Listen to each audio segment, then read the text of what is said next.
नमस्कार बच्चों, स्वागत है आपका पाइनियर कॉन्वेंट स्कूल में। हमने अपनी पिछली वीडियो में कविता शुरू की थी चेतक। उस वीडियो के अंदर हमने चेतक कविता के मुख्य शब्दों के अर्थ कर लिए थे तथा इस कविता के कवि श्याम नारायण पांडे जी के बारे में पढ़ लिया था। आज हम इस वीडियो के अंदर चेतक कविता के भावार्थ करेंगे।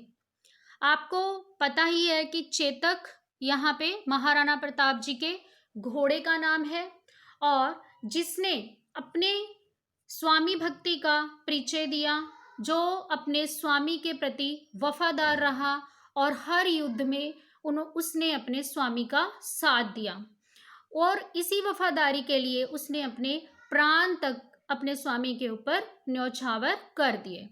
तो आइए शुरू करते हैं इस कविता के भावार्थ। रण बीच चौकड़ी भर भर कर चेतक बन गया निराला था, राणा प्रताप के घोड़े से पड़ गया हवा का पाला था। तो कवि यहाँ पर क्या कह रहे हैं? रण के बीच यानी कि युद्ध के बीच में चौकड़ी छलांगे भर भर कर, छलांगे मार मार कर चेतक क्या बन गया था? निराला यानी कि अनोखा बन गया था। सभी जहाँ पे जितने भी दुश्मन थे युद्ध के मैदान में, उनके सामने वो क्या था? छलांगे भर भर कर। महाराणा प्रताप का घोड़ा था जो ऐसी छलांगे लगाता था, इतनी ऊंची ऊंची कि वो एक निराला घोड़ा बन गया था।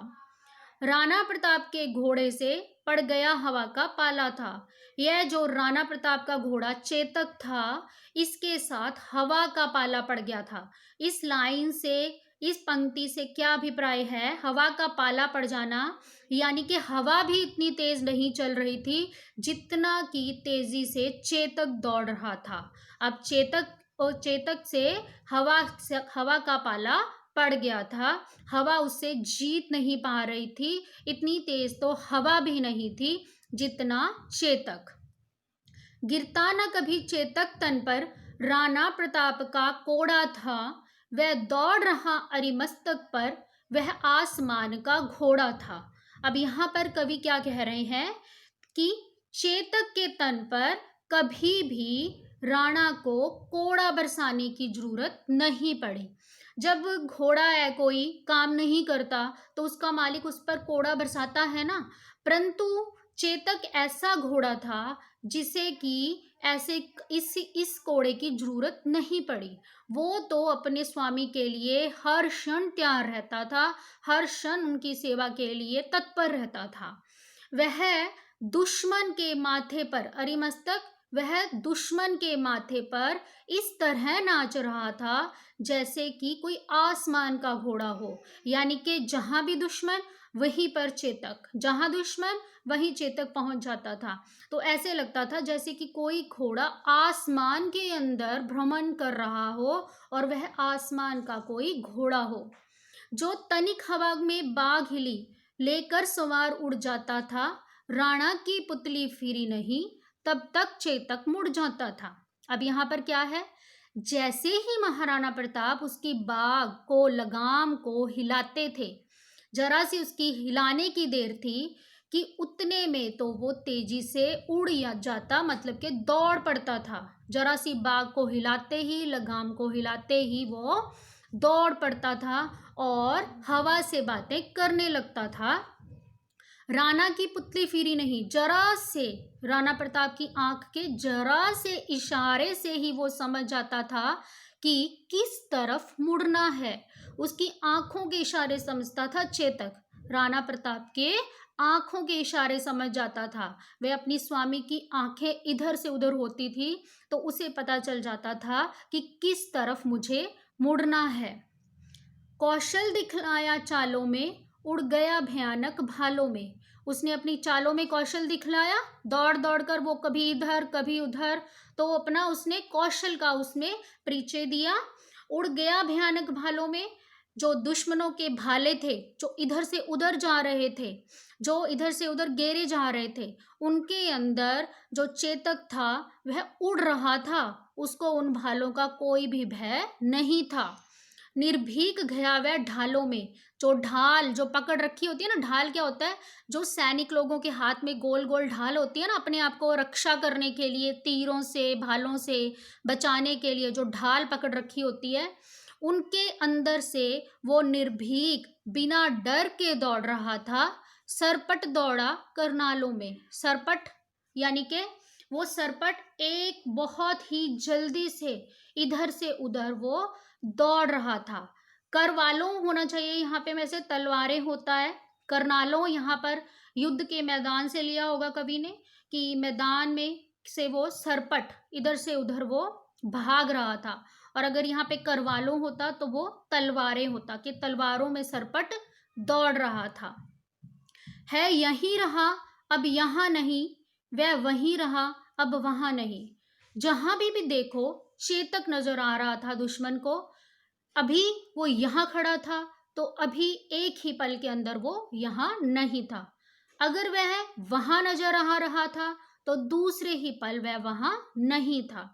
मतलब कहने का अभिप्राय यह है कि जहां भी देखो, यहाँ वहां ऊपर नीचे धरती पर आसमान में सभी जगह दुश्मनों को चेतक ही नजर आ रहा था। थी जगह न कोई जहां नहीं, किस अरिमस्तक पर कहां नहीं।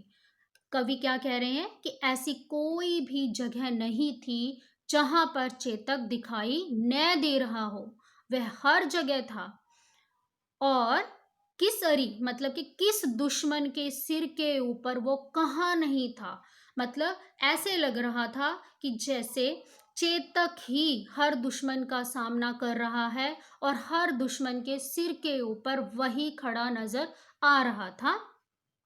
बढ़ते नदसा वह लहर गया, जैसे किसी नदी की तेज धारा होती है ना, उसकी लहर की भांति वह कभी कभी इतना तेज दौड़ता था जैसे किसी नदी की लहर।